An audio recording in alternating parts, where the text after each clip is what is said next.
जय मसीह की। यीशु मसीह के नाम में फिर से एक बार परमेश्वर के सारे बच्चों का मैं स्वागत करता हूं। प्रभु यीशु मसीह को मैं धन्यवाद देता हूं। फिर से एक बार परमेश्वर ने आज का दिन आया है। हालेलुया। देखो, मैं वचन पर विश्वास करता हूं। बाइबल ये बताती है, जैसा दाऊद ने कहा, आज का दिन यहोवा ने बनाया है, आए इस दिन में हम आनंद करें, उल्लास करें। हालेलुया। ये बात दाऊद को समझ में आई कि आज का दिन यानी कि हर दिन परमेश्वर हमारे जीवन में जोड़ता है। क्यों? ताकि हम उस दिन में परमेश्वर में आनंद करें। Hallelujah, hallelujah. परमेश्वर में, क्योंकि हमारा सच्चा आनंद यीशु मसीह में है, परमेश्वर के वचन में है। हालेलुया। तो इसलिए मैं हमेशा कहता हूं, जब भी हम वचन सुनेंगे या पढ़ेंगे तो वो हमारे लिए आनंद की बात होनी चाहिए। हालेलुया। सो इसलिए आप जो वचन सुनने वाले हैं, मुझे मालूम है आप सब आनंद से भरे हुए हैं। हालेलुया। बहुत सारे लोग हैं कि सुबह के 11 कब बजते हैं इसका टाइम देखते हैं। मैं प्रभु को धन्यवाद देता हूं उनके जीवन के लिए, क्योंकि आपके उसके चाल चलन के द्वारा, आपके उस विचारों के द्वारा परमेश्वर भी जानता है कि आपको उसका वचन सुनने में आनंद है। Hallelujah, hallelujah. बाजू वाला जो आपका बैठा है आपके घर में, मैं मेरे घर में हूं, आप आपके घर में है। जो आपके बाजू में बैठा है, आपका पति हो या पत्नी हो या बच्चे हो, उनके हाथ में हाथ देकर उनको कहो, परमेश्वर का वचन सुनने के लिए मैं आनंदित हूं, क्योंकि मैंने समझ लिया है मेरा आनंद, मेरा हर मेरी प्रसन्नता सिर्फ और सिर्फ परमेश्वर के वचन में ही है। Hallelujah, hallelujah. मैं प्रभु को धन्यवाद देता हूं। जो सब्जेक्ट हम देख रहे हैं, परमेश्वर के बच्चों का स्वभाव कैसा होना चाहिए, उसके तकरीबन 14 या 15 हमने पाठ हो गए हैं। 13 पाठ हमारे हो गए हैं और आज 14वां पाठ है। हाँ, परमेश्वर के बच्चों का स्वभाव कैसा होना चाहिए, यह हमारे विषय का टाइटल है, हमारे सब्जेक्ट का टाइटल है। और उसके अंदर हमने अलग अलग परमेश्वर के बच्चों के स्वभाव को देखा है। और हम 4 दिन हो गए परमेश्वर के बच्चों का स्वभाव ये देख रहे हैं कि पाप न करने का स्वभाव। इसके हमने 4 पार्ट देखे हैं। बोलो मेरे पीछे, परमेश्वर के बच्चों का स्वभाव पाप न करने का स्वभाव है। पाप को ना बोलने का स्वभाव है। क्या बोलते वो चिन्ह दिखा के जाते, सिर्फ क्या करते वो देखते नहीं, सिर्फ अंगूठा लगा के जाते हैं। जो अंगूठा लगा के जाते हैं उनको मैं बोलना चाहता हूं, थोड़ा सा टाइम निकालो और अंगूठा बाद में लगाओ, पहले देखो, क्योंकि वो अंगूठा लाइक करते हो आपने मुझे लाइक किया या न किया, इससे मुझे कुछ लेना देना नहीं। आप परमेश्वर के वचन को लाइक करने वाले बनो। बहुत सारे लोग, मुझे मालूम है, ऊपर से देखते लाइक करके निकल जाते हैं। उनको ऐसा लगता है मैंने लाइक किया तो दादा को पता चलेगा मैंने देखा है। मैं आपको हाथ जोड़ के विनती करता हूं, मेरे समाधान के लिए लाइक मत करो, परमेश्वर के वचन का आदर करो, चाहे कोई भी हो, लेकिन परमेश्वर का वचन सुनो और वो वचन आपके जीवन में काम करेगा। Hallelujah, hallelujah. Praise the Lord, praise the Lord. इसका मतलब ये नहीं कि लाइक नहीं करना, आखिरी में लाइक करना। Praise the Lord. वचन सुन, प्रभु आपके साथ बात करता है तो लाइक करो, कमेंट डालो, लेकिन सिर्फ अंगूठा दिखाकर भाग मत जाओ। Hallelujah, hallelujah. Praise the Lord, praise the Lord. आइए हम अब ये पाप न करने का जो स्वभाव है, जो हमने वचन देखा था, उस वचन को फिर से एक बार हम पढ़ेंगे। यूहन्ना की पहली पत्री, उसका 3रा अध्याय और 9 वचन। यूहन्ना की पहली पत्री, इसका 3रा अध्याय और 9 वचन। इसको हम हिंदी में पढ़ेंगे क्योंकि इसको यीशु मसीह में तो वो पाप नहीं करता, यानी कि उसके अंदर पाप न करने की सामर्थ आई है। ये स्वभाव जो है ना, लिख लेना, ये जो स्वभाव है ना, ये स्वभाव यानी कि ये परमेश्वर का सामर्थ है, ये यीशु मसीह की ताकत है, ये पवित्र आत्मा की ताकत है। सुनो, कोई भी इंसान सहज रीति से कभी भी पाप को ना नहीं बोल सकता। हेलो, यदि उसके सामने पाप करने का अवसर आता है, यदि उसके सामने पाप करने का चांस आता है, तो कोई भी साधारण इंसान उस पाप को कभी भी ना नहीं बोल सकता। पाप को ना बोलने के लिए सामर्थ्य चाहिए, ताकत चाहिए। सुनो, और वो पवित्र आत्मा की ताकत आपके और मेरे अंदर आई है, पाप को ना बोलने वाली ताकत, पाप ना करने वाली ताकत, पाप की घृणा करने वाली ताकत, वो पवित्र आत्मा के द्वारा आपके और मेरे अंदर आई है। यदि विश्वास करते हो तो बोलो hallelujah, hallelujah, praise the Lord, praise the Lord. सच में इसको समझ लेना। यदि ये आप सब्जेक्ट को समझ नहीं लेंगे, इस वचन को समझ नहीं लेंगे, तो आप कभी भी विजयी जीवन नहीं जी सकते। बहुत सारे लोग वो सेवक है, बहुत सारे लोग, मैंने ऐसा सुना है, बहुत सारे सेवकों के बारे में मैंने ऐसा सुना है, अभी भी वो दारू पीते हैं, अभी भी वो स्मोकिंग करते हैं, अभी भी वो व्यभिचार के पापों में फंसे हैं, अभी भी वो गलत काम करते हैं, अभी भी उनके अंदर पैसे का लोभ है, अभी भी उनके अंदर हर प्रकार का लोभ है। लेकिन उन्होंने ऐसा समझ लिया है, ऐसा उन्होंने समझ लिया है कि ये ऐसा ही जीवन है। लेकिन सुनो, हे परमेश्वर के बच्चों, मैं परमेश्वर के बच्चों के साथ बात कर रहा हूं, क्योंकि परमेश्वर के बच्चे ही इस वचन को समझ सकते हैं। सुनो, इस वचन को सुनो और आपके मन में ठान लो कि जब आपका और मेरा नया जन्म हुआ, जिस दिन हुआ, उसी दिन आपके और मेरे अंदर पाप को ना बोलने वाला स्वभाव, यानी पाप को ना बोलने वाला सामर्थ्य, वो पवित्र आत्मा का सामर्थ्य, यीशु मसीह का वो स्वभाव आपके और मेरे अंदर आया है। उस स्वभाव को यूहन्ना ने सही रीति से समझा। उसने समझ लिया नया जन्म क्या है, जब नया जन्म होता है तो क्या क्या मिलता है, कौन सी सामर्थ्य मिलती है, कौन से प्रकार का स्वभाव मिलता है। इसको यूहन्ना ने सही रीति से समझा, इसलिए वो पवित्र आत्मा के द्वारा लिख सका कि जिस किसी का नया जन्म होता है वो पाप नहीं कर सकता। इसका मतलब वो पाप को ना बोल सकता है सहज रीति से। हालेलुया। उदाहरण के तौर पर, यदि आप नया जन्म होने के पहले यदि आप दारू पीते होंगे और नया जन्म होने के बाद 1 महीने के बाद में यदि आपके पुराने दोस्त आपको मिलेंगे, जो आपको फोकट में दारू पिलाने वाले थे, जो आपको फोकट में पार्टी देने वाले थे, चिकन मटन खिलाने वाले थे, यदि आपके पुराने दोस्त आपको मिले नया जन्म होने के बाद 1 महीने के बाद में, तो वो स्वभाव जो आपके अंदर आया है ना बोलने का, और जब वो आपको जबरदस्ती से यदि किस होटल में दारू पिलाने के लिए ले जाते हैं, क्योंकि वो विश्वास नहीं रख सकते, अरे दारू पीकर रोड पे गिरने वाला इंसान दारू कैसे छोड़ सकता है बाबा?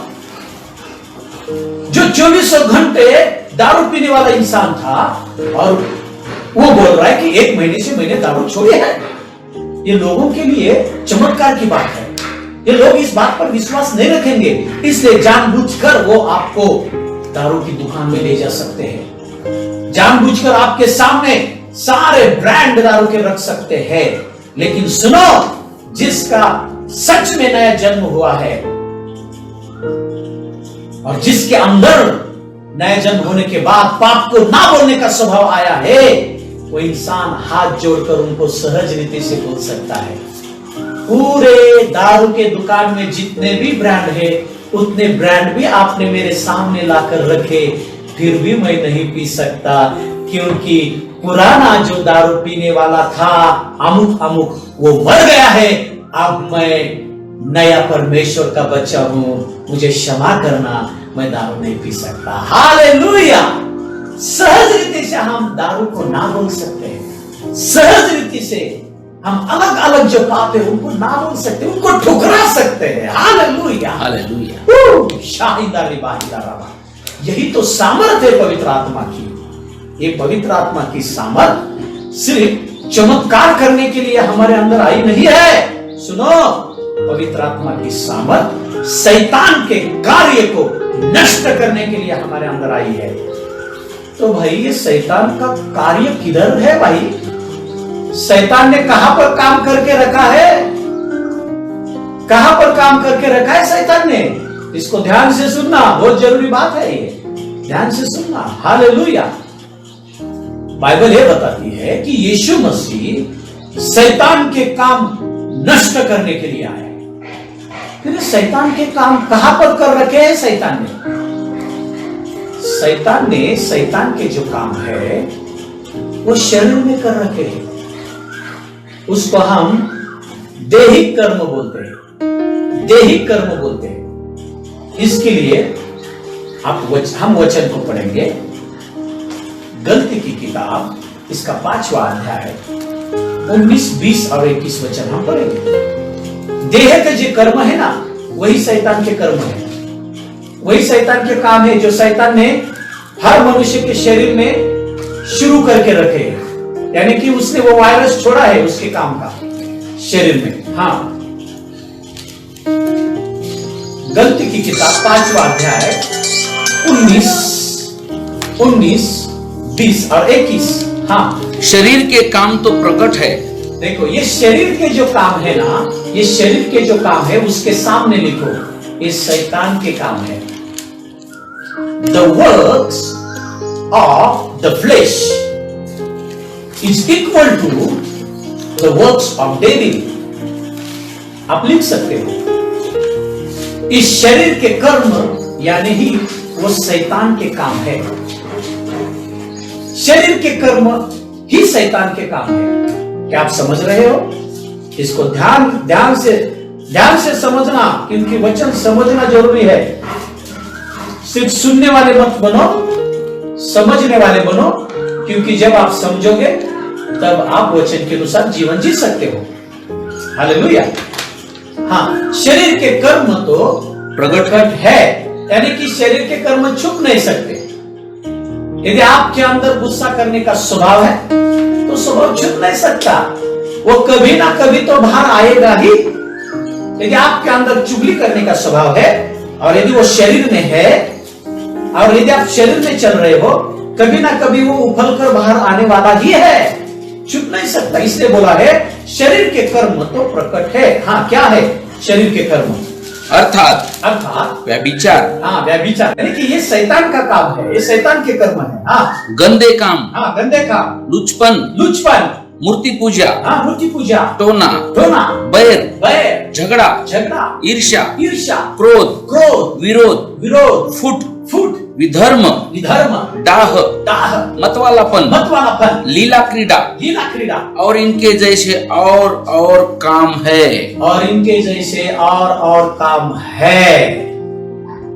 Hallelujah, praise the Lord. यानी कि ये तो लिस्ट दिया है, लेकिन इनके जैसे और भी बहुत काम है। तो सुनो, ये जो शरीर के कर्म है ना, यही शैतान के कर्म है। बराबर? ये समझ में आया? इतनी बात समझ में आई? ओके, अब हम वहां पर हाथ रखेंगे, उंगली रखेंगे और हम वचन पढ़ेंगे फिर से एक बार। यूहन्ना की पहली पत्री इसका 3 अध्याय और 9 वचन, इसको समझ लेना। जो कोई परमेश्वर से जन्मा है वह पाप नहीं करता। हाँ, पहला हिस्सा, जो कोई परमेश्वर से जन्मा है वो पाप नहीं कर सकता। क्यों पाप नहीं कर सकता? ये डिपेंड है। ये जो दूसरा जो वचन है ना, एक कॉमा लिखा है, क्या अनुसार दिया है वहां पर वचन में? कॉमा का मतलब जानते हो आप? कॉमा का मतलब है ये वचन खत्म नहीं हुआ, यहां पर ये जुड़ा है, उसके अगले हिस्से में पहले हिस्से की कड़ी जुड़ी हुई है। जब कॉमा आएगा तो सुनना, ये वचन खत्म नहीं हुआ, ये वचन शुरू है। जिसका भी नया जन्म हुआ है वो पाप नहीं करता। क्यों वो पाप नहीं करता? इसका मतलब सुनो। हाँ, क्योंकि उसका बीज उसमें बना रहता है। क्योंकि उसका बीज यानी कि जिस परमेश्वर के द्वारा आपका और हमारा नया जन्म हुआ है, वो उसका बीज, उसका वचन हमारे अंदर है। वो वचन बना रहता है, इसलिए वो पाप नहीं कर सकता। इसका मतलब जिस नए बच्चे का जन्म हुआ है, यदि उसके अंदर वो बीज नहीं है, यानी कि वो बीज यदि उसके अंदर बना नहीं रहता, हेलो, तो वो पाप कर सकता है। हेलो, समझ में आ रहा है क्या आपको? सुनो, ये फिर से पढ़ेंगे इस वचन को, ध्यान से सुनना, समझ लेना। हाँ, जो कोई परमेश्वर से जन्मा है वह पाप नहीं करता। जो कोई परमेश्वर से जन्मा है, परमेश्वर का वचन कहता है, वो पाप नहीं करता। क्योंकि उसका बीज यानी कि परमेश्वर पिता का वचन, जिसके द्वारा आपका और मेरा नया जन्म हुआ है, उस बीज के बारे में हमने देखा है 2 दिन। हाँ, वो बीज, वो वचन उसके अंदर बना रहता है। यानी कि वचन ये कहता है, परमेश्वर का बीज यानी कि वो वचन नया जन्म पाए हुए इंसान के अंदर वो वचन बना रहता है, इसलिए उस वचन के कारण वो पाप नहीं कर सकता। हालेलुया। यानी कि जिस परमेश्वर के बच्चों का नया जन्म हुआ है, उस परमेश्वर के बच्चे का काम क्या है? अब हमने देखा जैसा कि एक शारीरिक तौर पर यदि किसी बच्चे का जन्म होता है, क्या आपने छोटे बच्चों का जन्म होते हुए देखा है? या फिर जिन छोटे बच्चे जन्मे हैं, आपके घर में बच्चे हैं, जब छोटे बच्चों का जन्म हुआ तो डॉक्टर ने क्या किया? डॉक्टर ने क्या बोला? डॉक्टर ने थोड़ी देर के बाद में उस मां को बोला कि इस बच्चे को आप दूध पिला। यानी कि नया जन्म होने के बाद शारीरिक तौर पर उस बच्चे को तुरंत दूध पिलाने की जरूरत है। ये दूध क्या है? ये दूध क्या है? ये दूध है उस बच्चे को ताकत देगा, उसके शरीर को।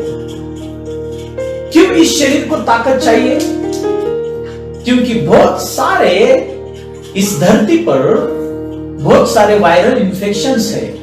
वो इन्फेक्शंस उस बच्चे को हो ना जाए, इसलिए उस बच्चे का जब शरीर ताकतवर होगा तो बच्चा बीमार नहीं पड़ेगा।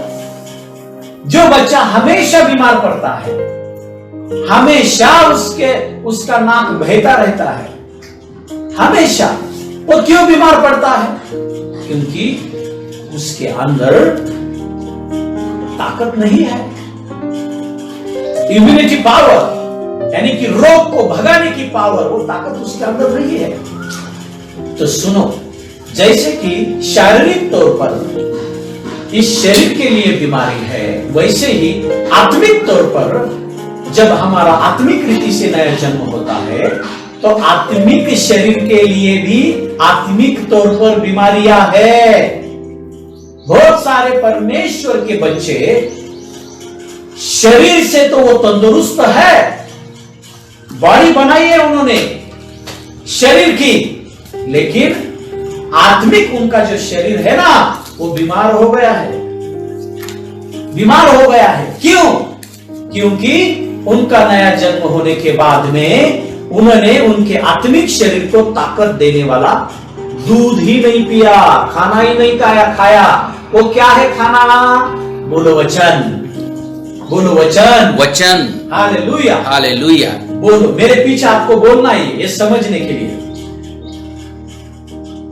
शरीर को ताकत देने के लिए, शरीर को ताकत देने के लिए, शरीर को ताकत देने के लिए, शरीर को ताकत देने के लिए रोटी की जरूरत है। रोटी की जरूरत है। वैसे ही आत्मिक शरीर को ताकत देने के लिए परमेश्वर के वचन की बीज की जरूरत है। हालेलुया। हालेलुया।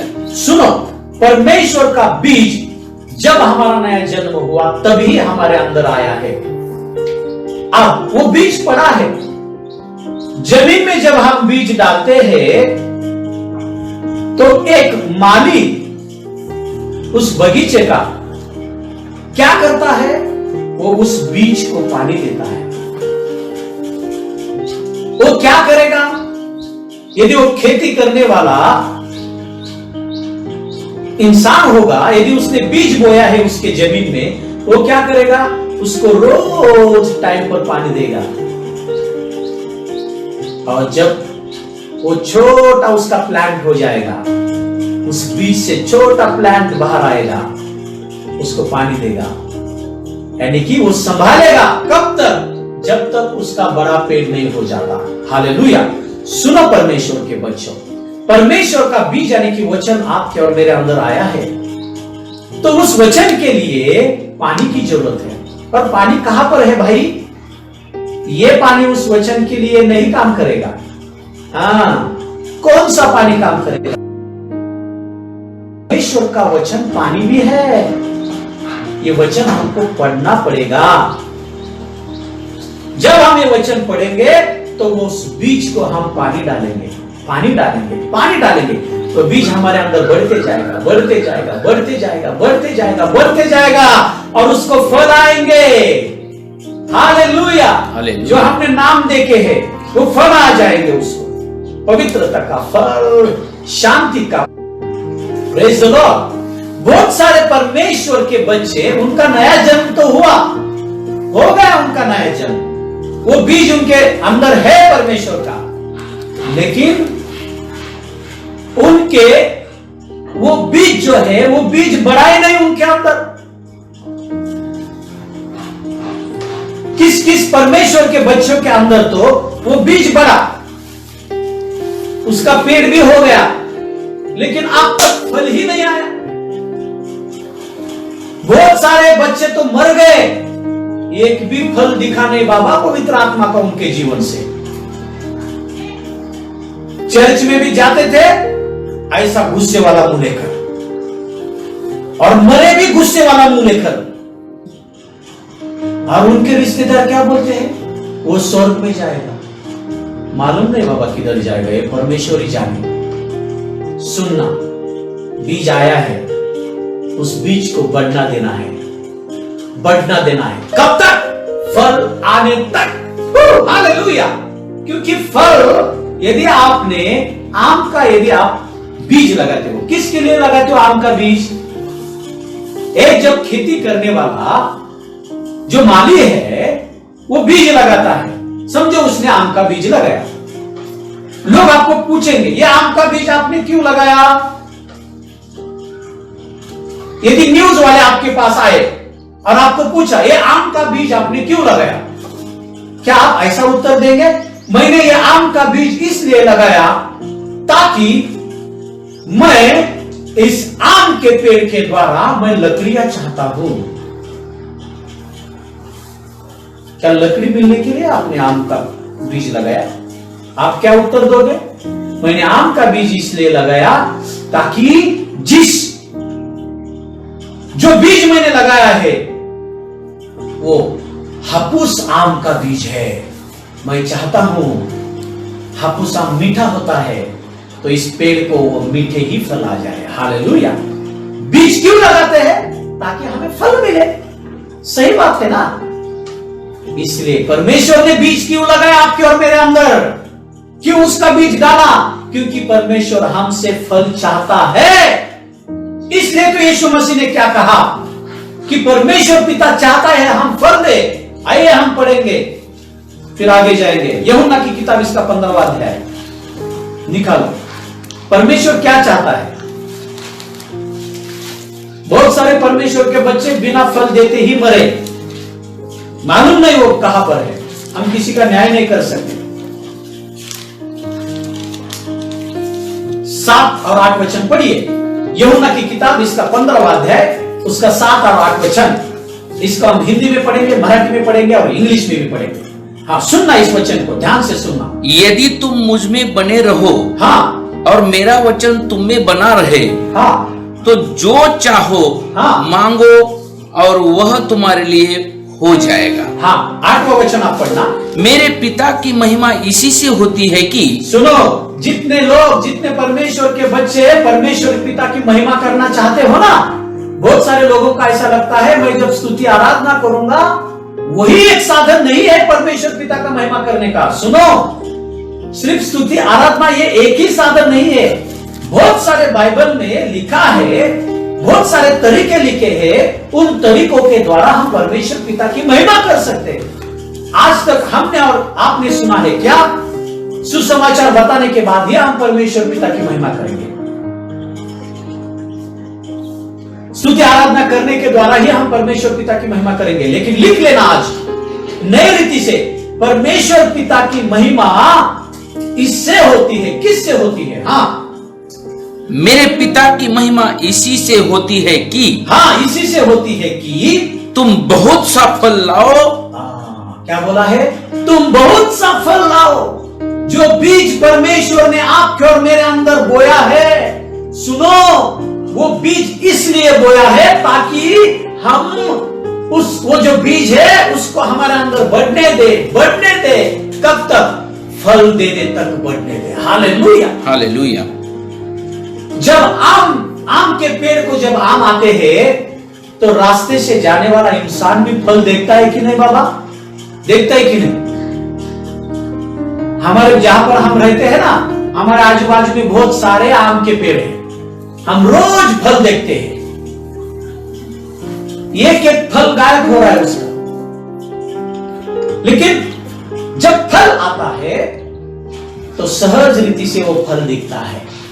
Hallelujah, hallelujah. यदि आपके अंदर प्रेम करने का फल आया है तो फल दिखेगा रे बाबा। आपके देखने के द्वारा ही दिखेगा, आपके बोलने के द्वारा दिखेगा। प्रेम का फल में बहुत सारे फल है, आत्मा के 9 फल भी है, और जो हमने कल देखे ना वो फल पवित्र जीवन जीने का फल भी है, पाप को ना बोलने वाला फल भी है, हेलो, निर्मिति करने वाला फल भी है। जब आप बोलोगे वो हो जाएगा। लोग बोलेंगे अरे ये जो बोलता है होता है, ये जो बोलता है होता है, यानी कि वो फल दिखेगा। आपके शब्दों के अंदर क्रिएट करने की सामर्थ है, वो फल दिखेगा। यही परमेश्वर बोल रहा है, यही परमेश्वर का वचन बोल रहा है। वही यीशु मसीह समझाने की कोशिश कर रहा है कि परमेश्वर पिता की महिमा उसी से ही होती है जब हम फल देते हैं। हाँ, सुनो आगे क्या लिखा है। मेरे पिता की महिमा इसी से होती है कि तुम बहुत सा फल लाओ, तुम बहुत सा फल लाओ, तब ही तुम मेरे चेले ठहरोगे। अरे बाप, आहा, हालेलुया, हालेलुया। यानी कि जिस परमेश्वर के बच्चे का नया जन्म हुआ उसके अंदर परमेश्वर का बीज आया, लेकिन जिसने फल नहीं दिया, पेड़ को बढ़ने ही नहीं दिया, उस बीज को बढ़ने ही नहीं दिया, जिसने फल ही नहीं दिया, इसका मतलब वो परमेश्वर का, यीशु मसीह का चेला नहीं रे बाबा। वो चेला ही नहीं, इसका मतलब जिसके अंदर से आत्मा के 9 फल नहीं दिखते, जिसके अंदर से जो हमने दिखा ना, पवित्रता का फल नहीं दिखता, जो हमने फल देखे, प्यार का फल नहीं दिखता, जो बहुत सारे फल है जो नहीं दिखते, वो यीशु मसीह का सेवक नहीं रे बाबा। वो कितना भी चिल्ला कर मैं एपोस्टल, मैं प्रेरित हूं, मैं भविष्यवक्ता हूं, मैं पास्टर हूं, मैं मास्टर हूं, कितना भी बोले, यदि उसके अंदर से फल ही नहीं दिखते, परमेश्वर का वचन क्या कहता है? तुम मेरे चेले नहीं बन सकते।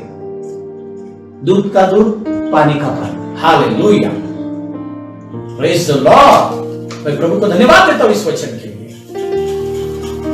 आप और मैं झूठ बोल सकते हैं, लेकिन परमेश्वर का वचन झूठ नहीं बोल सकता।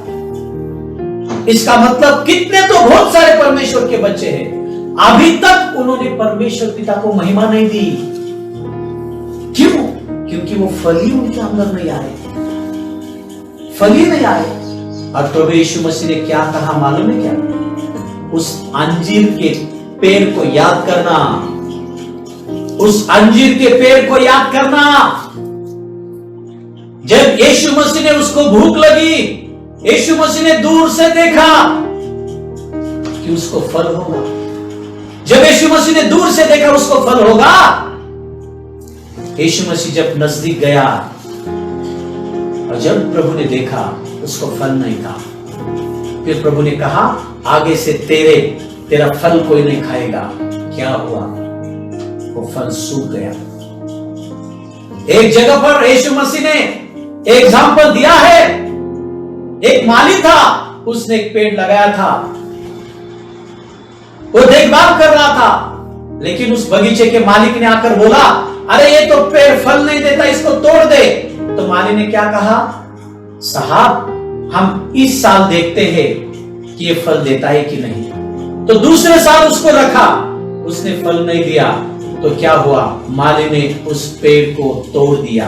सुनो, हेलो सुनो, बाइबल ये बताती है जो पेड़ फल नहीं देता उस पेड़ को तोड़ दिया जाएगा।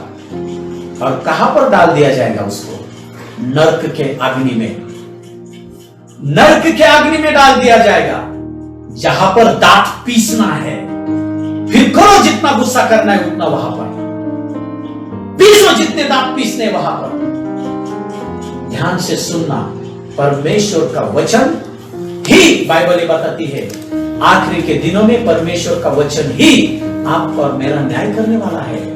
इसका मतलब क्या? परमेश्वर के वचन को समझो, उसको हृदय में लो और उसके अनुसार जीवन जीने की कोशिश करो। यानी कि जब तक परमेश्वर का ये बीज हमारे अंदर बढ़ते रहेगा, बढ़ते रहेगा, बढ़ते रहेगा, और जब उसको फल आएंगे, फल आएंगे, फल आएंगे, तभी हम पाप को सहज रीति से ना बोल सकते हैं।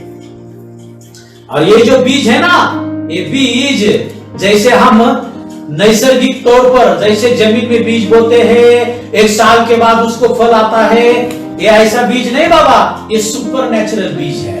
बोलो सुपर नेचुरल बीज है, बोलो सुपर नेचुरल। सुपर नेचुरल यानी कि ये अलौकिक बीज है। अलौकिक यानी कि जैसे वो बीज आता है अंदर और जैसे आप उसको पानी देते हो, ये बीज बढ़ता है, बढ़ता है, बढ़ता है, और आपके लिए और मेरे लिए फल लाता है। Hallelujah, praise the Lord, praise the Lord. अब सुनो इसका तीसरा हिस्सा, यूहन्ना की पहली पत्री, इसका तीसरा अध्याय और 9 वचन। यानी कि जब तक आप परमेश्वर के उस बीज को, वचन को आपके अंदर बढ़ने देते हैं, यानी कि जब तक आप उस वचन में बने हैं, जब वो वचन आप अंदर बढ़ने देते हैं, तब तक ही आप पाप को ना बोल सकते हो। यदि आपने वचन को नहीं बढ़ने दिया तो आप पाप में गिर सकते हो। और इसका तीसरा पाठ आप पढ़िए। और वह पाप कर ही नहीं सकता क्योंकि परमेश्वर से जन्मा है। तीसरा जो हिस्सा है ना इसका, वो पाप कर ही नहीं सकता क्योंकि वो परमेश्वर से जन्मा है। इसका मतलब ये है कि वो पाप में जीवन जी ही नहीं सकता। इसका मतलब ये जो मध्य बिंदु है ना, बीज बना रहता है, जो परमेश्वर का बच्चा उस बीज को बढ़ने देता है, बढ़ने देता है, वो पाप कर ही नहीं सकता क्योंकि उसके अंदर फल आए हैं, आत्मा के फल, और वो फल उसको पाप करने नहीं देंगे। जैसा कि वो बीज परिपक्व हो जाएगा, इसका मतलब आप आत्मिक तौर पर मैच्योर हो गए हो, परिपक्व हो गए हो। और जिसके अंदर अभी तक वो बीज बढ़ा ही नहीं, फल ही नहीं आया, इसका मतलब अभी तक वो मैच्योर नहीं है, चाहे वो सेवक हो या साधारण चर्च में जाने वाला मेंबर हो, कोई भी हो। तीसरा जो हिस्सा है ये बताता है, यदि उस बीज को किसी ने बढ़ने नहीं दिया, क्या बताती है? वो पाप कर ही नहीं सकता। इसका मतलब क्या? यदि बीज तो वो पाप में गिर सकता है, पाप में गिर सकता है, हेलो, लेकिन वो पाप में मजा ले नहीं सकता, वो हमेशा के लिए पाप में जी नहीं सकता। क्यों? क्योंकि जो बीज उसके अंदर है वो बीज उसको याद दिलाएगा, वो पवित्र आत्मा वो वचन उसको याद दिलाएगा कि तू अब परमेश्वर का बच्चा है, तू पाप के लिए नहीं जन्मा है, तो परमेश्वर के वचन के अनुसार जीवन जीने के लिए जन्मा है। हालेलुया। याद हमें वो दिलाता रहेगा, याद दिलाता रहेगा। सुनो, नया जन्म तो हुआ है, लेकिन बीज यदि बड़ा नहीं, नया जन्म होते हुए भी आप पाप में गिर सकते हो। यदि उस बीज को आपने बढ़ने नहीं दिया तो पाप में गिर सकते हो। इसलिए जब कोई नया इंसान चर्च में आता है, हम देखते हैं वो नया इंसान जल्दी फल लाता है परमेश्वर के लिए। लेकिन 20 साल हो गए, 50 साल हो गए, जो चर्च में जाते हैं, नया जन्म हुआ है, वो जल्दी परमेश्वर के लिए फल नहीं लाते। क्यों? क्योंकि वो बीज को पानी नहीं देते ना। ये वचन, वो बीज बढ़ने के लिए जो होना चाहिए वो करते नहीं, लेकिन जो नया आया हुआ है ना, वो जल्दी करता है। इसके लिए उसके अंदर बीज वो बढ़ता है और फल लाता है परमेश्वर के लिए। फिर उसके अंदर से फल दिखने लगते हैं, और वो फल क्या करते हैं? सारे आशीषों को खींच लेते हैं उस इंसान के जीवन में। धन की आशीष को, चंगाई की आशीष को, बरकत की आशीष को, विजय की आशीष को खींच लेते हैं वो फल। इसलिए बहुत बार लोग बोलते हैं, देखो बाबा, ये 1 साल ही हो गया इंसान चर्च में आया है, देखो कैसा पवित्र आत्मा उसका इस्तेमाल करके ले रहा है। क्यों ले रहा है भाई, मालूम है क्या तुझे? वो पास्टर के नजदीक वाला है इसके लिए नहीं। बहुत लोगों को लगता है कि वो पास्टर के बहुत नजदीक है, इसलिए पास्टर उसको चांस देते हैं, इसलिए वो बढ़ता है। नहीं रे बाबा, नहीं, वैसा नहीं। हाँ, यदि किधर पॉलिटिक्स होता है वो बात अलग है, लेकिन यदि परमेश्वर उस नए जन्मे हुए इंसान के द्वारा साल में ही अद्भुत चमत्कार करके लेता है, इसका मतलब उस नए इंसान ने समझ लिया कि परमेश्वर के उस बीज को कैसे बढ़ना, उस बीज को कैसे बढ़ने देना है, उसने समझ लिया है। लेकिन 50 साल हो गए, अभी भी आपके समझ में नहीं आया। क्यों? उसका नया जन्म हुआ, तुरंत उसने क्या किया?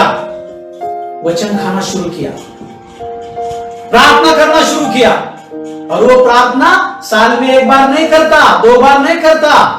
बहुत सारे परमेश्वर के बच्चे हैं, वो साल में कितनी बार प्रार्थना करते हैं? मैं बोलता हूं आपको, क्रिसमस के दिन, जिस दिन क्रिसमस दिन यीशु मसीह का, उस दिन बहुत प्रार्थना करते हो, क्योंकि बिरयानी मिलने वाली होती ना उनको।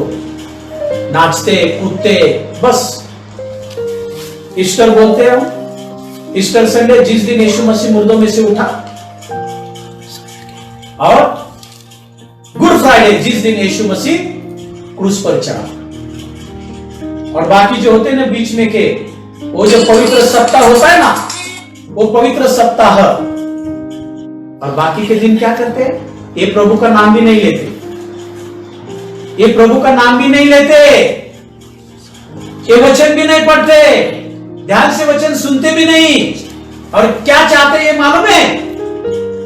ये चाहते हैं कि परमेश्वर इनके जीवन में चमत्कार करे। ये चाहते हैं कि परमेश्वर इनके बच्चों के जीवन में चमत्कार करे। चमत्कार की कुंजी, चमत्कार की चाबी, चमत्कार का बीज आपके और मेरे अंदर ही है भाई। उस बीज को बढ़ने देना, ऑटोमेटिकली चमत्कार से आपका जीवन भर जाएगा। हालेलुया। सुनो, बहुत सारे परमेश्वर के बच्चों का प्रश्न है, जैसे कि मैंने कल कहा, मेरा नया जन्म हुआ है पास्टर, मैं रोज प्रार्थना करता हूं, मैं उपवास करता हूं, फिर भी मेरे अंदर पुराना स्वभाव क्यों आता है? या फिर एक इंसान ने मुझे प्रश्न पूछा था कि पास्टर, नया जन्म होने के बाद क्या फिर से कोई इंसान पुराने स्वभाव में जा सकता है क्या? इसका उत्तर है हां। ओके, दूसरा प्रश्न, लोग बहुत अच्छा प्रश्न पूछते हैं। एक ने मुझे प्रश्न पूछा कि पास्टर, जब हमारा नया जन्म होता है तो उसके बाद में शैतान हमें फिर से पुराने स्वभाव में ले जा सकता है क्या? इसका उत्तर लिखो, नहीं। आप बोलेंगे क्या बोल रहे पास्टर, शैतान ने पुराने स्वभाव में ले जा सकता, फिर कौन ले जाएगा? इसका उत्तर है आप खुद ले जाते हो खुद को पुराने स्वभाव में। सुनो, शैतान क्या करेगा? आपके सामने शैतान पुराने स्वभाव की प्लेट लाकर रखेगा। उसमें उस प्लेट में आइटम होगा व्यभिचार करने का स्वभाव, गुस्सा करने का स्वभाव। आइटम देखो आप प्लेट में के। कब आपने पंच पकवान का खाना खाया है क्या? मराठी में बहुत अच्छा है, पंच पकवान। बहुत सारे आइटम होते हैं उसके अंदर, जिलेबी, गुलाब जामुन, ये वो बहुत सारे। वैसे शैतान क्या करता है मालूम है क्या? प्लेट हमारे सामने रखता है, जैसे कि उसने इस शरीर में वो प्लेट रख दी है। शरीर, इस शरीर में हम बोलते हैं प्लेट रखी है, इस शरीर में पुराना स्वभाव है। एक प्रश्न मैं आपको पूछना चाहता हूं आगे जाने से पहले। हम बोलते हैं शरीर के कर्म, शरीर के कर्म, शरीर के कर्म। ये शरीर के कर्म है तो किधर भाई? किधर है ये शरीर के कर्म? घुटनों में है क्या? ये शरीर का स्वभाव कहां पर है?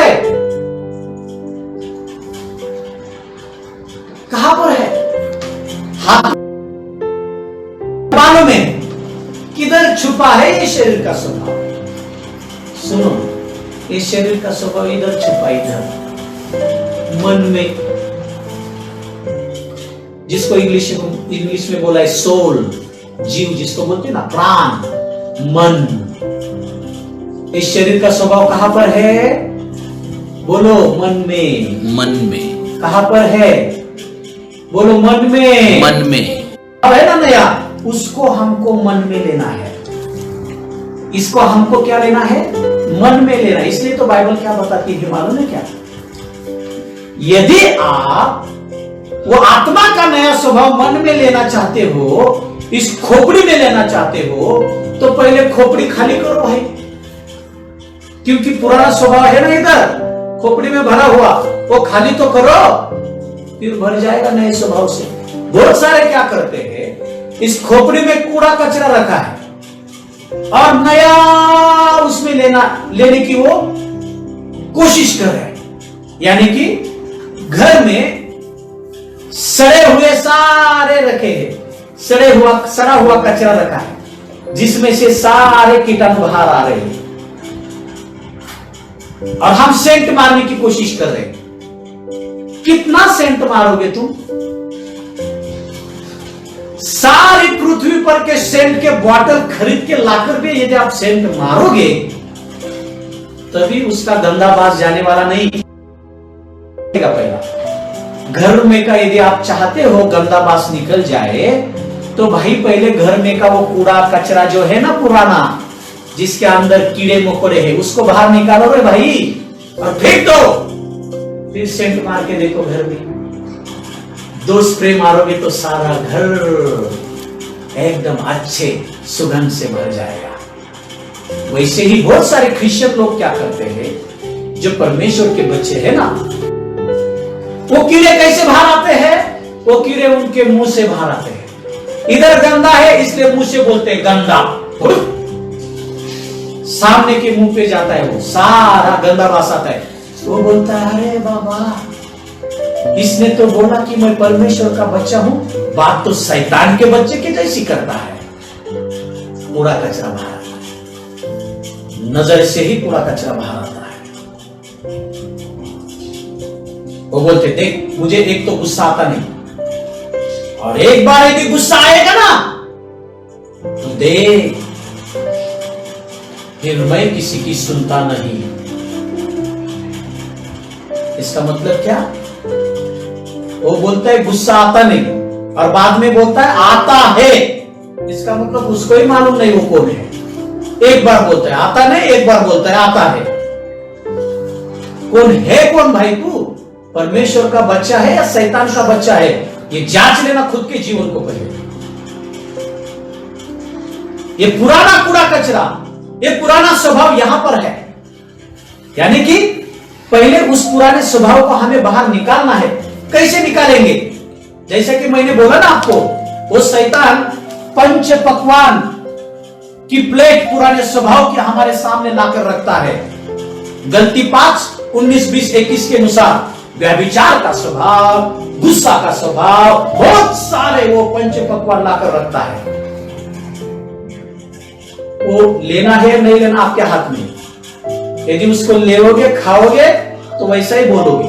इसलिए क्या करना है, सुनो, ये जो यहां पे कूड़ा कचरा है उसको पहले बाहर निकालना है। कैसे निकालेंगे? सुना, हम वचन पढ़ेंगे। अब ये बहुत जरूरी है। जब कोई इंसान, सुनो, आप और मैं शरीर में है, तो इस शरीर में पुराना स्वभाव है। तो इस शरीर में जो पुराना स्वभाव है ये कहां पर है? बोलो, मेरे मन में। मेरे मन में, मेरे मन में पुराना स्वभाव है। बोलो ना भाई, पुराना स्वभाव है, पुराना स्वभाव है। आप बोलेगी भी नहीं तो आता है ना भाई। आपके पत्नी को पूछते हैं, आपके पति को पूछते हैं, आपके बच्चों को पूछते हैं, तो उनको मालूम है दिन में कितने बार वो पुराना स्वभाव, क्या बोलते हैं, रुद्र रूप लेकर बाहर आता है।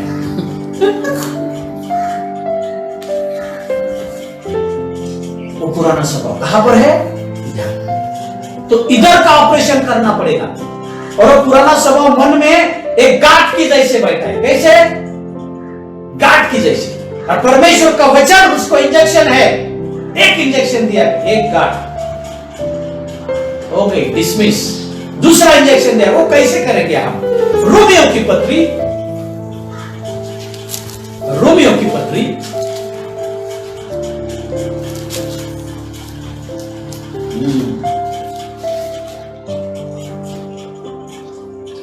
इसका 6वां अध्याय 6 से लेकर 11 तक। रोमियो की पत्री इसका 6वां अध्याय, रोमियो की पत्री इसका 6वां अध्याय 6 से लेकर 11 तक। अब हम ये सुन रहे हैं, जो पुराना स्वभाव है, वो देह का जो कर्म है, जो इधर मन में है, उनको कैसे खत्म करना है। हाँ, पढ़िए। हम जानते हैं कि हमारा पुराना मनुष्यत्व उसके साथ क्रूस पर चढ़ाया गया ताकि पाप का शरीर व्यर्थ हो जाए। हाँ, हम जानते हैं, हमें मालूम है कि हमारा पुराना मनुष्य यीशु मसीह के साथ 2000 साल पहले ही वो क्रूस पर चढ़ाया गया है, मार दिया गया है। हाँ, क्योंकि जो मर गया वह पाप से छूटकर धर्मी ठहरा। क्योंकि जो मर गया वो पाप से छूटकर, किससे छूटकर? पाप से छूटकर धर्मी ठहरा गया। हाँ, इसलिए यदि हम मसीह के साथ मर गए, हाँ, तो हमारा विश्वास यह है कि हाँ, उसके साथ जिएंगे भी। हाँ, तो पहली बात याद रखना, आपके और मेरे अंदर पुराना स्वभाव है। बोलो, मेरे अंदर पुराना स्वभाव है। पुराना स्वभाव है। कहां पर है? मन में। इधर किधर? मन में है वो। ये घुटनों में नहीं, उंगली में नहीं, किधर नहीं, वो पुराना स्वभाव यहां पर है। और यहां से वो स्वभाव बाहर आने की कोशिश करता है। इसको ध्यान से सुनना। हेलो, बहुत बार हम बोलते हैं पुराना स्वभाव शरीर में है, शरीर का कर्म। ये कर्म कहां है? यहां है। ओके, समझ में आया? ओके, यानी कि अब हमें इस शरीर में का जो अंग है मन, यहां पे काम करना है। ओके, ठीक है। अब इस बात को समझ लेना, आपके और मेरा अंदर पुराना स्वभाव है शरीर में, फिर भी परमेश्वर का वचन ये कहता है, तुम ये विश्वास करो, तुम्हारा पुराना जो मनुष्य था पाप करने वाला, उसको क्रूस पर यीशु मसीह के साथ मार दिया गया है, वो मर गया है। फिर भी परमेश्वर बोलता है, तुम्हारे अंदर पुराना स्वभाव होते हुए भी तुम धर्मी हो। यही तो कृपा है भाई यीशु मसीह की, यही तो कृपा है। आपको और मुझे यीशु मसीह की धार्मिकता दी गई है, खुदा की धार्मिकता दी गई है। इसलिए बाइबल ये बताता है कि यीशु मसीह ने उसके खुद के धार्मिकता के वस्त्र आपको और मुझे पहनाए हैं। ये धार्मिकता क्या है? परमेश्वर के सामने खड़ा रहने की एबिलिटी, परमेश्वर के सामने खड़ा रहने की ताकत, ठीक तरह से।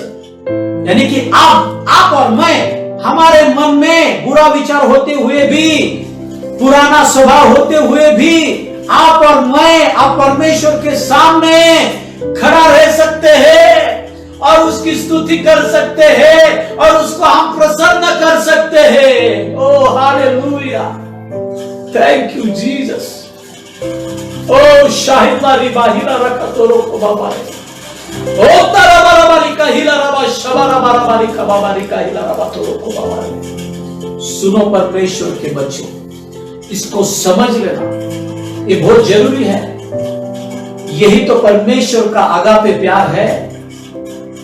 आपके और मेरे अंदर बुरे विचार है, अभी भी वो पुराना स्वभाव है, फिर भी वो परमेश्वर आपसे और मुझे बहुत प्यार करता है। फिर भी वो हमारी प्रार्थना सुनता है, फिर भी वो हमारी स्तुति आराधना कबूल करता है।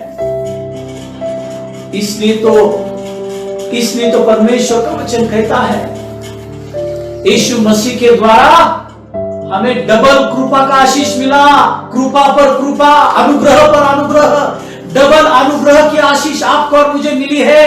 ये डबल अनुग्रह की आशीष यही है कि जब हम पापी थे तब वो हमारे लिए मारा गया, हमारे लिए गाड़ा गया और तीसरे दिन मुर्दों में से जी उठा।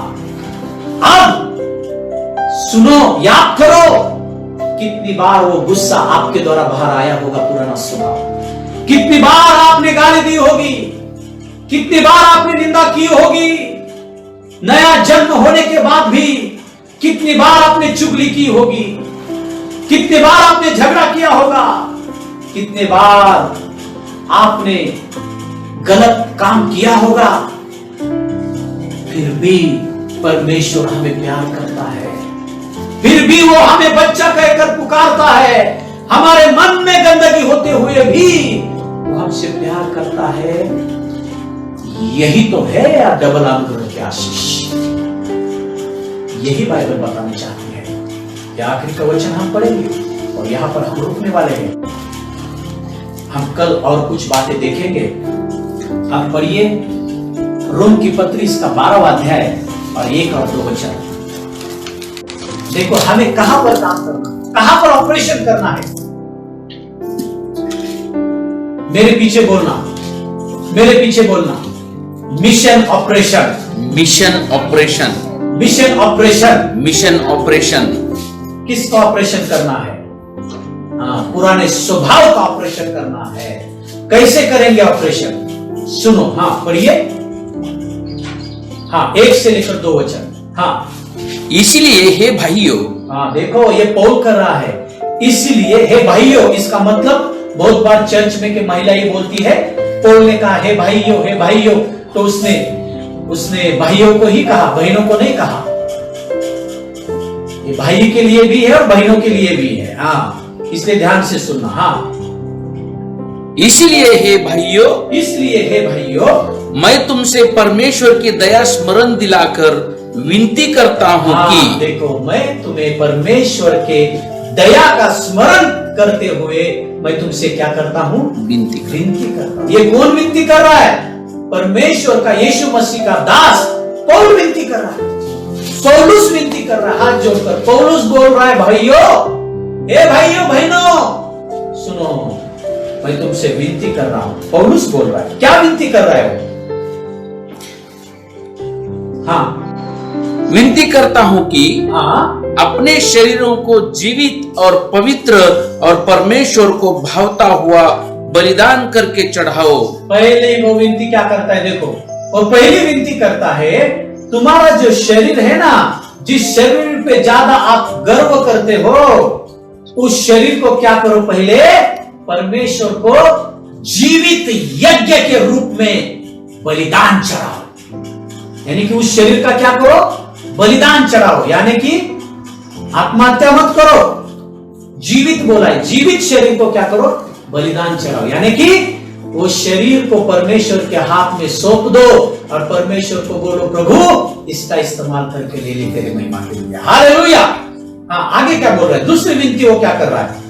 यही तुम्हारी आत्मिक सेवा है। हाँ, यही तुम्हारी आत्मिक सेवा है। कितने लोग सेवा करना चाहते हैं? बहुत सारे चर्च में आए हुए लोग वो बोलते हैं मुझे सेवा करना है, मुझे सेवा करना है। उनको लगता है स्टेज पे जाके बोलना मतलब सेवा करना, स्टेज पे जाकर ट्रांसलेशन करना मतलब सेवा करना, स्टेज पे जाकर गीत गाना मतलब सेवा करना। नहीं रे भाई, पहली सेवा, आत्मिक सेवा क्या है?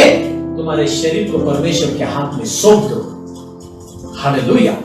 शरीर के परमेश्वर के हाथ में शरीर को सौंपना, इसका मतलब क्या है? इसका मतलब उसके ज्यादा लाड़ मत करो। गुस्सा आया तो उसको गुस्से से नीचे, उस गुस्से को गुस्से से नीचे ढकेल दो, यानी कि उस शरीर के द्वारा परमेश्वर की ही महिमा करो। हालेलुया।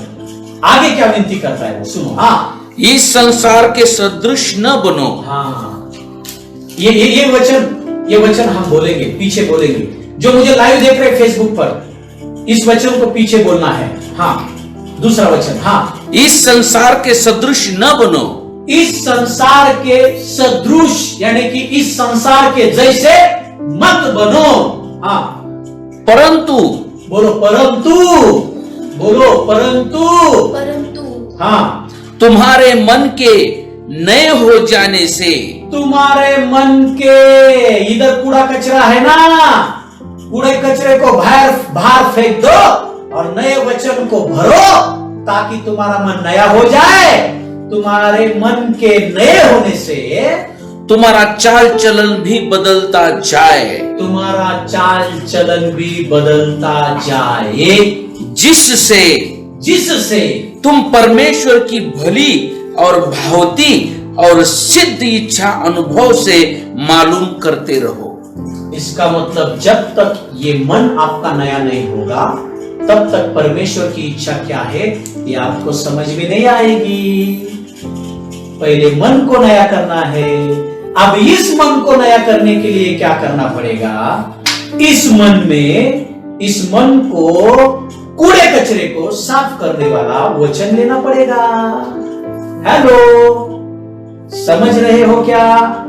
Praise the Lord. आपके घर को नया करने के लिए आप क्या करते हो? कलर लगाते हो। क्यों कलर लगाते हो भाई? पुराना तो है ना उसके नीचे, ऊपर से कलर लगाते हो। जब घर पे कोई दाग गिरता है फर्श पर, उस फर्श को नया करने के लिए क्या करते हो? आप क्लीनर का इस्तेमाल करते हो। वैसे ही परमेश्वर का वचन एक क्लीनर का काम करता है। हमारे मन में जो पुराना स्वभाव है ना, वो कूड़ा कचरा, ये वचन उस कूड़े कचरे को साफ करता है, निकाल देता है। जितने बार उस वचन को मन में लेंगे, हृदय में लेंगे, उतने बार मन को आप नया करोगे। और क्या होगा?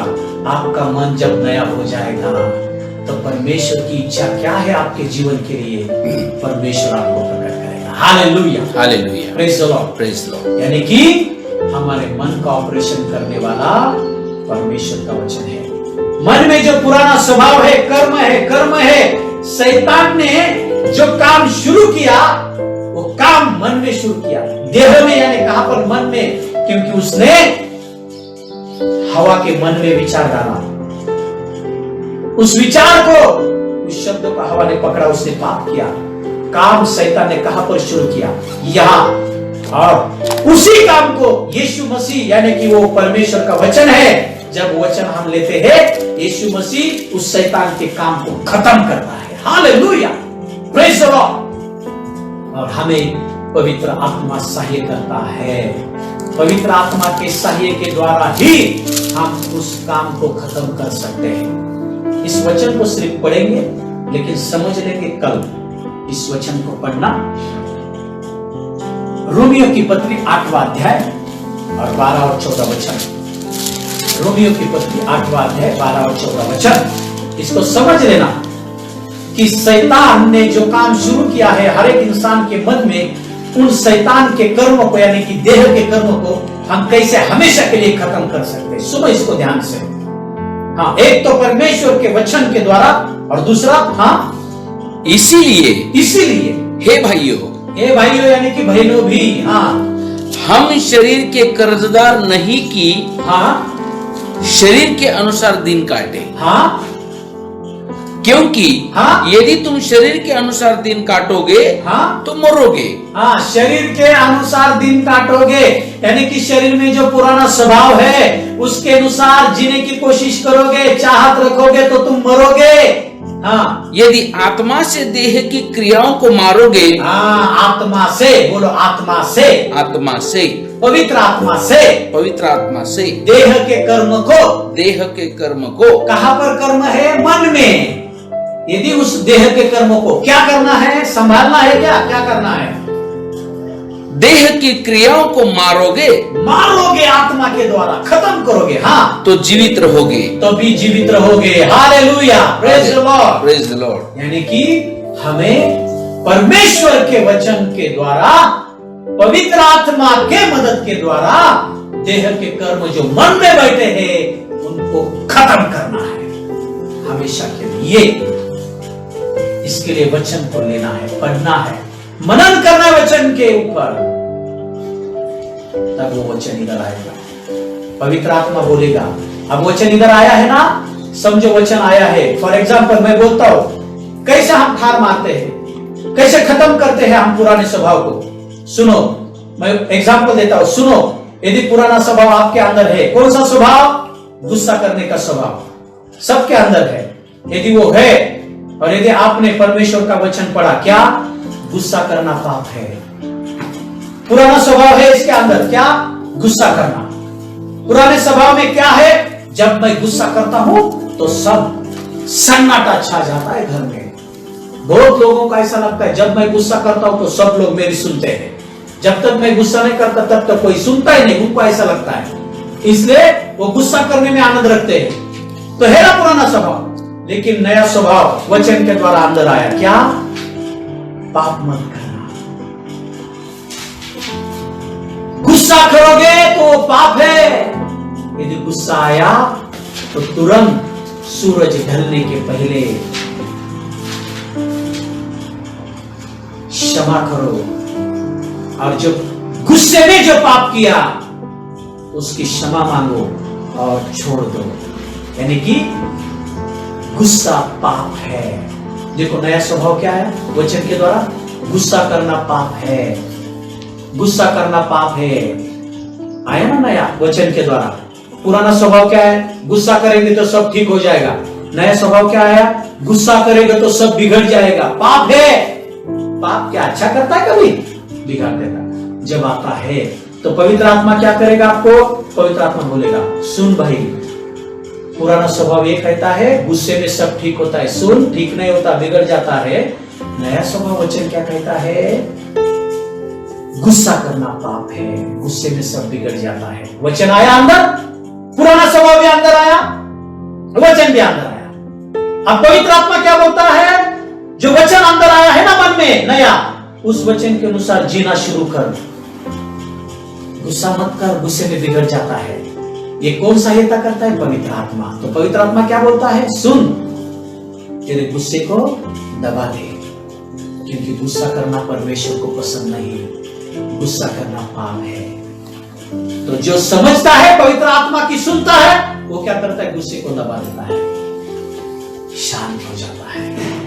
इसी तरह से हम पुराने स्वभाव को वचन के द्वारा और पवित्र आत्मा के सहाय के द्वारा हम खत्म कर सकते हैं। हालेलुया। ये गया कचरा गुस्से का मन से बाहर। फिर बाद में कितना भी घर में गड़बड़ी हो, आप ठीक करते हो, लेकिन गुस्से से नहीं, शांति से। यदि बच्चा बिगड़ता है, अरे बाबा इधर, ऐसा नहीं करना। आप उसको एक लगा भी देते हो, गुस्से से नहीं, लेकिन प्यार से, क्योंकि वचन कहता है तेरा बच्चा जब तक छोटा है तब तक ही उसके ऊपर छड़ी, उसको छड़ी के द्वारा ठीक कर, वचन के द्वारा जीने की कोशिश करते हो, ऐसा ही करना पड़ेगा। कल हम सुनेंगे और ये पवित्र आत्मा के द्वारा, वचन के द्वारा हम उस पुराने स्वभाव को कैसे मार सकते हैं। कल हम इसको खत्म करेंगे, इस स्वभाव को हम समाप्त करने वाले हैं, इस स्वभाव को। प्रभु को मैं धन्यवाद देता हूं। मैं विश्वास करता हूं कि परमेश्वर ने आपके साथ बात की है। हालेलुया। मैं यहां पर रुक रहा हूं। आइए हम दुआ करते हैं। आंखों को बंद कर लेना। हे परमेश्वर पिता, छू लेना प्रभु, छू लेना जिन्होंने इस वचन को सुना है प्रभु। प्रभु उन्होंने आखिरी तक इस वचन को सुना है, क्योंकि वो उनके जीवन में प्रभु बदलाव चाहते हैं। वो विजयी जीवन जीना चाहते हैं। पुराने स्वभाव को हमेशा के लिए खत्म करना चाहते हैं। प्रभु आपने बात की है, पवित्र आत्मा को सहायता करना। जैसा उन्होंने वचन सुना वैसे सहायता करना। और प्रभु पुराने शरीर के कर्म को खत्म करने के लिए पवित्र आत्मा आप उनको सहायता करना। हर एक को आपके हाथों में सौंपता हूं। यीशु मसीह के नाम में दुआ करता हूं। सब लोग बोलेंगे आमीन, आमीन, hallelujah, hallelujah, praise the Lord, praise the Lord. बोलो यीशु मसीह में मैं विजयी हूं। यीशु मसीह में मैं विजयी हूँ। यीशु मसीह में, बोलो यीशु मसीह में, यीशु मसीह में मेरे अंदर यीशु मसीह का स्वभाव है। हालेलुया, हालेलुया, आमीन, आमीन। फिर से हम कल सुबह 11 से 12 बजे हम मिलेंगे और इस विषय को हम समाप्त करने वाले हैं। मेरी इच्छा यही है कि आप इसको समझें, क्योंकि यदि इसको नहीं समझेंगे तो फिर नए जीवन को नहीं समझ सकते, नया जीवन नहीं जी सकते। आप समझना जरूरी है। हालेलुया। सारी महिमा, सारा आदर मैं यीशु मसीह को, पवित्र आत्मा को, परमेश्वर पिता को देता हूं। हालेलुया। बोलो यीशु मसीह की